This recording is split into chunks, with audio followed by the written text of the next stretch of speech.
Greetings everyone, my name is Etterville, and welcome back to my Let's Play of Make a Good 24-Hour Mega Man level.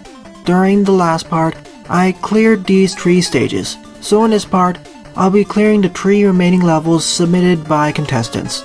But before that, there are 2 points I wish to clarify.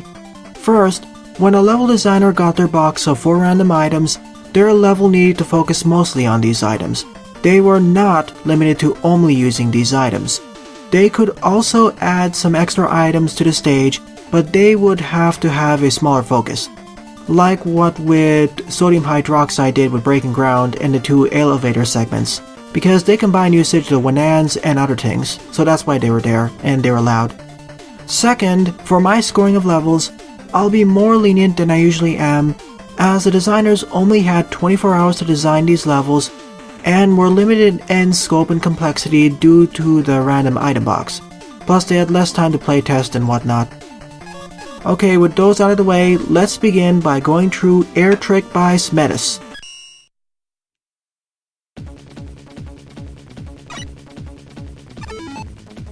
Also, as a brief disclaimer, this is a blind Let's Play, so I apologize for any mistakes. Feel free to correct me in the comment section below, of course, as always. Let's start by going to the left. Okay, it's nothing there. I find this tile set of using the Airman tile set here interesting. I'm not sure where the other tiles come from. Okay, so the gimmick are these floating platforms from whatever level that was. I think these come from Windman's stage for Mega Man 6, though I'm not sure. And we also have the lyrics too, coming out of these holes. So we have the first enemy type and the first gimmick type. Thank you for the free tank, that's going to be super useful. I'm being pulled to the left for some reason.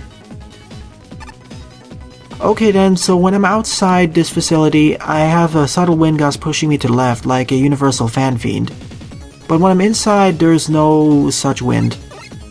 Oh goody, I'm going to be attacked by all these pippies.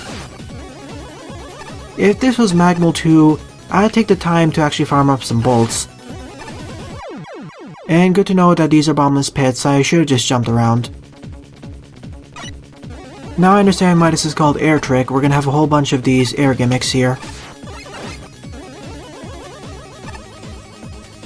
At the very least, there's a clear delineation of where the air or wind gimmicks start and stop. That's a major plus. And apparently my spare M-Tank didn't save in from the last part. Remember when I got it back from sodium hydroxide's level? It's gone now. So before I go to the final fortress levels, I'll do some E and M-Tank grinding, so I can be fully stocked up. Also, this gimmick was introduced safely enough because you always have a chance to understand when the wind's on and versus when it's off.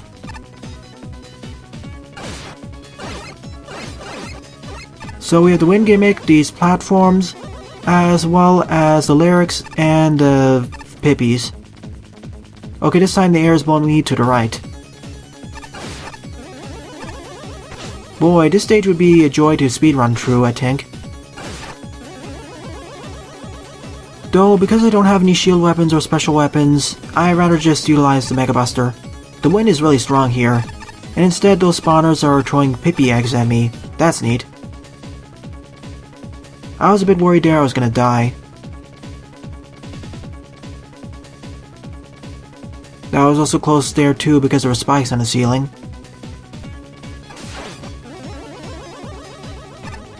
At least there's no wind over here. That's a little bit of a strange twist.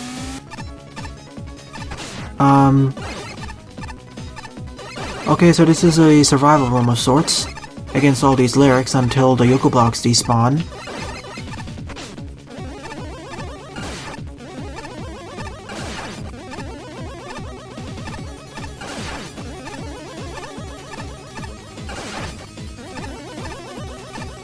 When the Yoko blocks decide to actually despawn. Okay, they're good. Let's go. I'm worried it may respawn. Normally we would fight the Block Devil here, but instead we fight Toadman. And the music didn't change at all. To be fair, I like this music better anyway. Well, at the very least, Toadman has a little bit of a different AI. He's jumping more often than he usually would. But I managed to perfect run him. So that's the end of air trick. I'm surprised I only died once over here. Okay, got into 4th place. And I was right, we had the Pippies, Lyrics, and the cloud platforms were actually from Mega Man 3. So there's also the wind gimmick, aka the Universal Fan Fiends.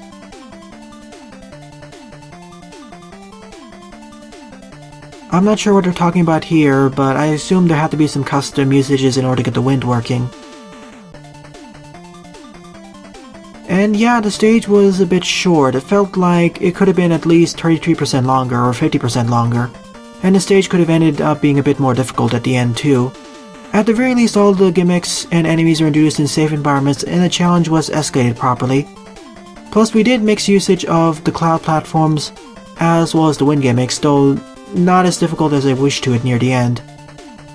Then again, we didn't have to face Lyrics and Pippies all at the same time too much. So I think the main complaint is, it didn't really get as difficult as it should have been. Then again, time constraints and all that. It's a solid 6.5 or 7, mainly due to the gimmick and potential behind it.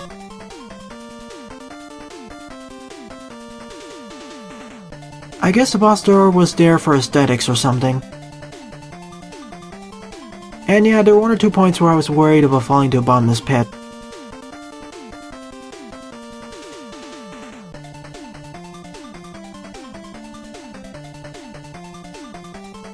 Yeah, there was no boss music, so you could make the distinction or mistake that it actually was a mini-boss or something. And the Yoku Block room, well, I thought it was a mini-boss or boss corridor or enemy gauntlet, mainly because a few levels of Mega Man Maker did a similar thing.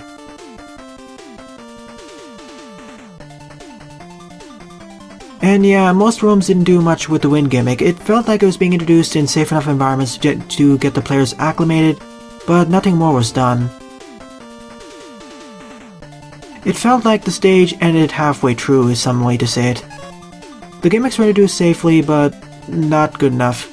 I mean, it wasn't pushed up to the difficulty of a normal Mega Man standard. Everything was introduced, but it wasn't evaluated.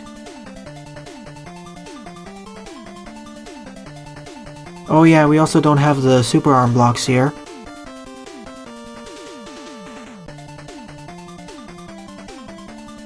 Fair enough. So now we're moving on to ACESpark's 2 levels. Also, as a fun fact, if you try accessing their review comments before completing the level, nope, we can't.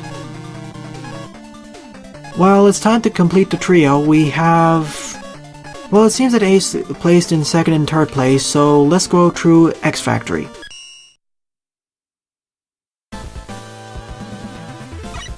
Really liking the graphics and music. Though the name of X Factory kinda strikes me as familiar from something. I've heard the stage name before.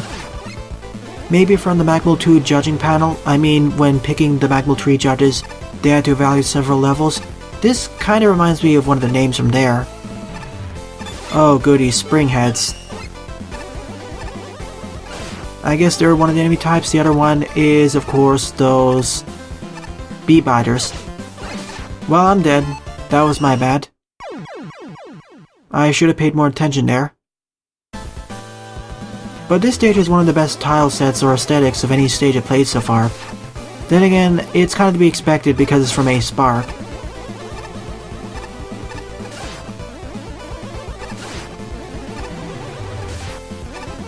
Okay, I was wondering if they're part of the tile set or something else.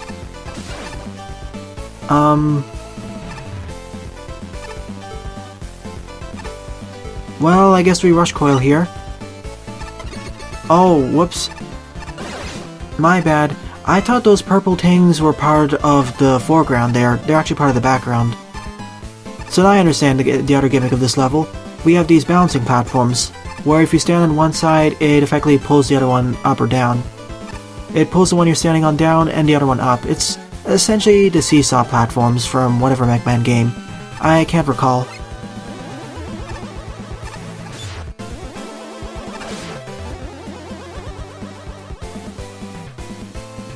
Oh goody, so the magnets are also the other gimmick. Magnets and those seesaw platforms. I'm not sure what the base enemies are because I've seen Crystal Joes, the Bee Biters, and the Springheads. Well, we'll see at the end. There's probably a bottomless pit at the bottom there. I'm not sure though. There are spikes here though. Also, I really like how those Bee Biters or Bee Biters have been recolored a bit. Neat, now I didn't realize you can have unlimited distance with these, where now this time we need to pull it upwards. Nice challenge escalation and very creative ways of putting these gimmicks together.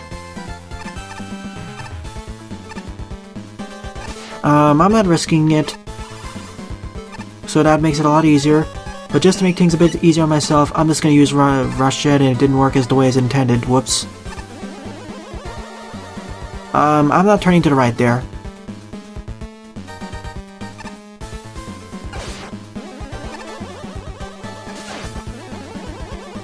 I really don't need that extra life, so I'll ignore it.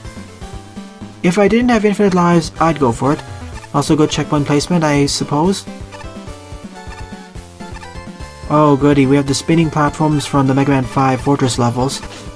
And suddenly we have vertical scrolling. And I almost died there. Would have liked if it was introduced more gently. I also find it neat that the way the vertical scrolling or 8-way scrolling works in this engine is a little bit different than Magmal 2's. Here it's a lot more of a gentle movement of the camera. Whereas in Magmal 2 it immediately snaps and tries to keep Mega Man in the center if possible. Here it's a bit slower.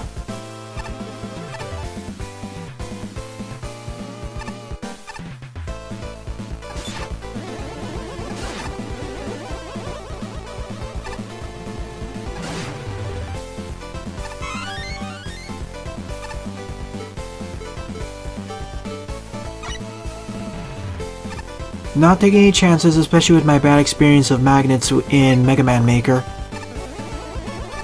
Oh, an auto-scrolling segment, that's different. Had to damage boost there because I made a mistake with the direction. Okay, now we're forced to be a lot quicker here. I totally didn't expect auto-scrolling this level. Oh boy. Well, at least I despawned the magnets. That's nice. They won't attack me off screen. Really, the charge shot really tears through all of these enemies, especially the Bee Biters.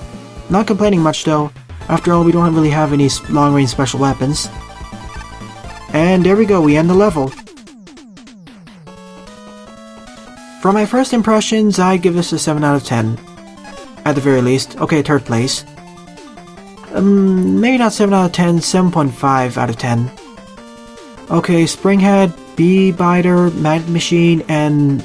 Okay, so those were the X platforms, are the seesaw ones. Good to know. Although I didn't realize the Springheads were the box items. I thought it was actually the Crystal Joes. And the Bee Biters, but apparently it was the Springheads. And I thought the Springhead was the third fiddle.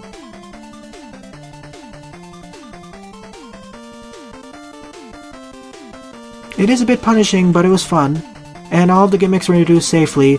Although I wish the vertical shaft segment was a bit more safely telegraphed, and the final touch with the side-scrolling segment was also pretty good. Parmesan really liked this level with 94. And checkpoint placement, judging by the absence of empty rooms, could be a bit problematic. Then again, it is sort of following the classic Mega Man design, in that case it's fine. Then again, it could be a little bit problematic for less skilled Mega Man players.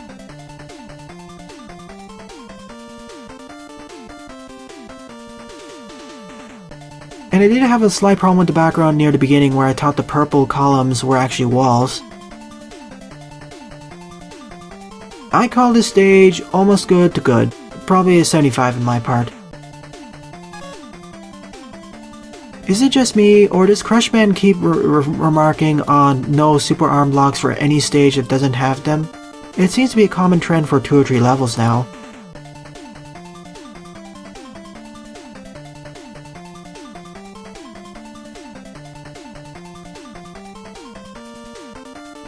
You really need to be on your feet for that first X platform moment during the auto-scrolling segment, that's true. But considering there's a checkpoint nearby, I won't complain too much.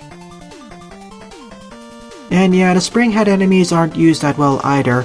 Like I said, I thought the outer box enemy type was actually a Crystal Joes, not the spring heads. And yes, the color choices were rather interesting. Still, it's an above average level, 7.5 out of 100, or I mean 7.5 out of 10. I'll be more lenient because of course it was made under a strict time deadline. It's time for the 6th and final level, Flooded Temple by ACESpark, which placed in 2nd place. I just realized something. The previous stage by ACESpark didn't have a boss at the end, even though the 4 other levels did have it. I wonder if this level will also not feature a boss at the end, but we'll have to see. Also, this stage definitely gets an A+ in terms of aesthetics. This is one of the most beautiful stages I've played so far, looking at the scrolling cloud background. I'm gonna check something before I go to the left. Alright, let's play a game of figuring out what the random box items were for this level. Okay, ring rings and the steam jets from Waveman's level. And the Coltons. I guess the first gimmick is the Wave Jets, or Steam Jets from Waveman stage in Mega Man 5. And the second gimmick are the battery platforms from Mega Man 9's Tornado Man stage. There's something I want to test out over here before I move on. I want to see how the way they work is different from Magmal 2's implementation. Okay, it works the same way as in Magmal 2. Unlike in Tornado Man's level, here on the battery platform, no matter if you tap the jump button like here, or hold it down, as I'll show after this one, there's no difference in jump height. Whereas in Tornado Man's original level, I think the amount of jump height you get is dependent on how long you hold down the jump button. Something to keep in mind. I may be misremembering Tornado Man's level though. Okay, a surprise shield attacker. I guess the 2 enemy types here are the Coltons, and maybe the shield attackers? Maybe also the ring rings, I'm not sure. Also good to know that these green faces spawn in all these ring rings. Nice way of introducing it. Oh, a jet bike segment, I guess that's the other gimmick of the level. But isn't that 3 gimmicks? I mean, we have the jet bike, we also have the steam jet, and we also have the battery platforms. But this is certainly different. I mean, I don't remember ever playing a wave bike segment going from right to left. That's certainly unique. Too bad it was rather short. There'll probably be at least one more, knowing ACESpark. But this seems to be overutilizing gimmicks, though that may be just me. Yep, the main enemy type of this level is going to be shield attackers, well, one of them. The other one is probably the ring ring. Also, I like how the escalation of the battery platforms is done first in a safe environment, where you're forced to use it, and now in a little bit more of a dangerous environment, where you need to time your jumps. Here it's placed in a much more dangerous environment, where you need to first learn how to jump down, and here you need to learn how to jump upwards.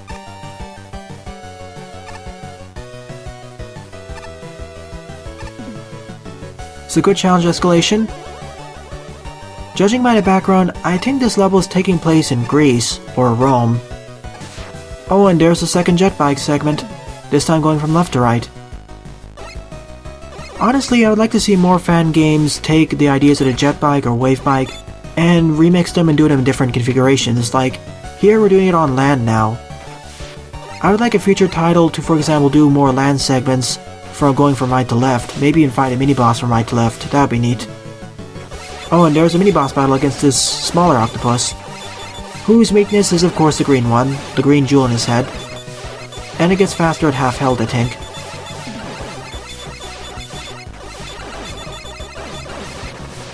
Easy peasy. Also of note, you can slow down the jet bike by holding down left on a controller, or right if you're going on the left's direction. Basically, hold the opposite direction of the controller as where you're going. Another checkpoint, good. There was a seam in the terrain over there, you saw that. so the steam jet segments are getting a bit more difficult.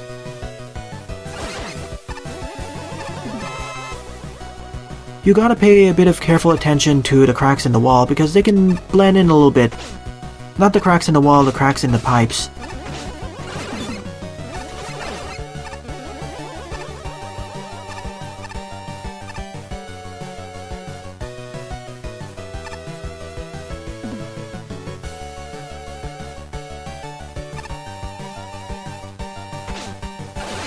I should be paying it a lot more slowly, or going through the stage a lot more slowly so I can get through this more easily. That was a close one. Oh boy, spikes. Didn't make the jump properly. Because of the positioning of that battery platform and how close it is to the bed of spikes, if I rotate downwards, my head will hit the bottom and Mega Man will explode. Well, at least the checkpoint was right over here.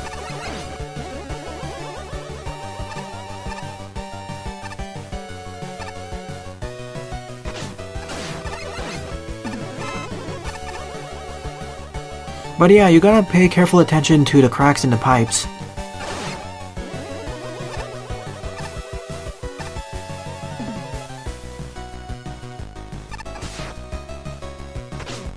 Still run face first into that shield attacker. A lot of level designers have done creative things with the enemy spawners, that's for sure.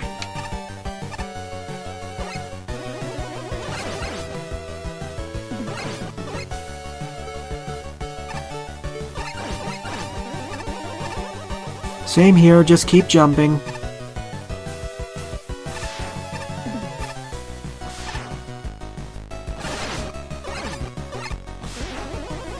I also like how ACESpark recolored the Coltons to stand out more from the background. Wow, I misjudged how far the battery platform was going to travel to the right. And of course the checkpoint was right over here. My bad. Oh well, it isn't too far back at the very least. That's how you're supposed to do it. Okay, and the purple faces spawn in the shield attackers. Good distinction. And keeping consistency. Nothing to the left though.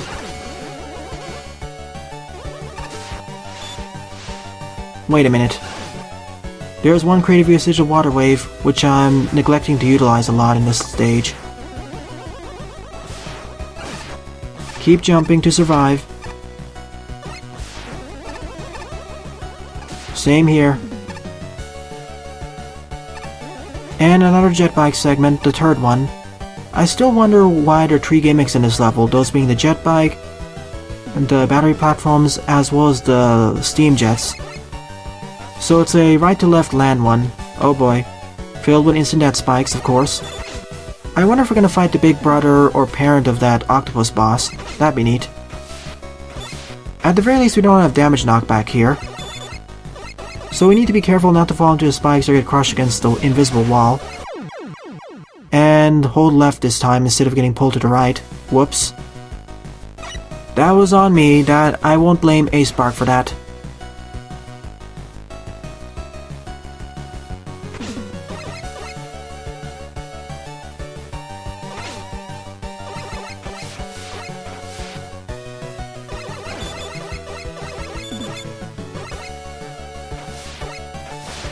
There we go, that's how you're supposed to do it.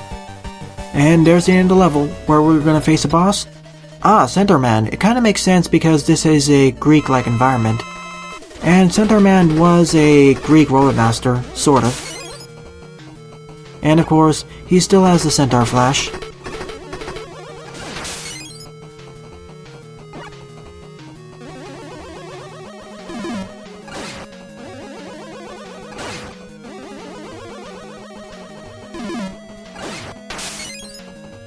As long as I stay away from the wall whenever he decides to do Centaur Flash plus the Centaur Shot, I should be fine.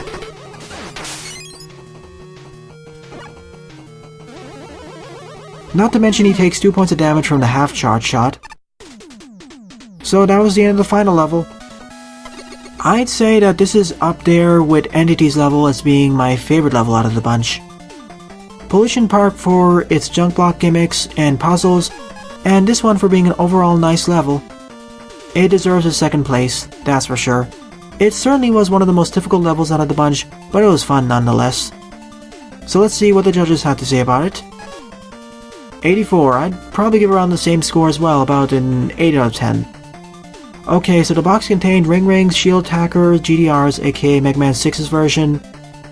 Oh, that's why, wave stream and jet ski and the battery platforms. I'm not sure if I would qualify the water streams and jet skis from Waveman stage as the same gimmick. They're two different ones. That explains why ACESpark's level seemingly had 3 different gimmicks. So I won't blame him, it was in the random box. And Coldens were apparently outside the box items, but they really added to the level. After all, only having ring rings and shield attackers wouldn't really work well with most of the enemy types. We really needed an enemy who straightforwardly shoots at us. Maybe reskinning him to fit the Greek environment would be a bit better, but oh well. And the shield attacker spawners were very creative, definitely.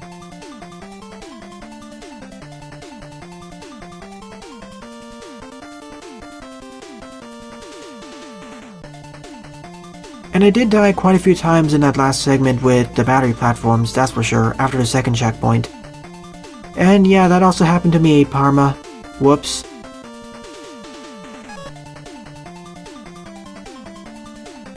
And it did adhere very well to being a flooded temple. Like I said at the beginning, this stage earns an A in terms of aesthetics. It's my favorite stage in terms of aesthetics, that's for sure.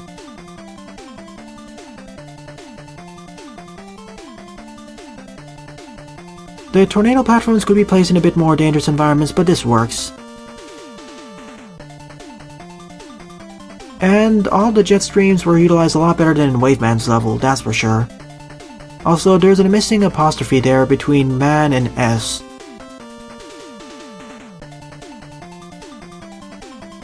And the first introduction of a shield attacker was kind of sudden with them rushing into you.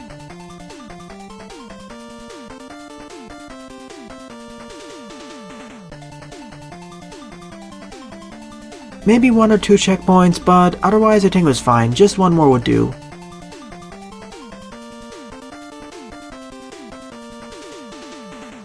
But otherwise I enjoyed this level pretty much. And I was right, Crushman does note down if there are no super arm blocks per level. Good to know.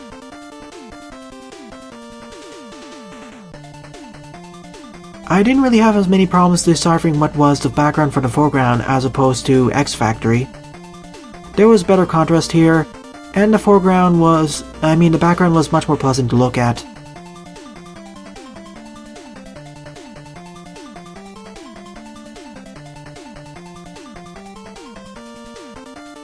I feel the battery platforms could be placed in a bit more dangerous environments, but then again, Ace didn't probably want to make the level too difficult.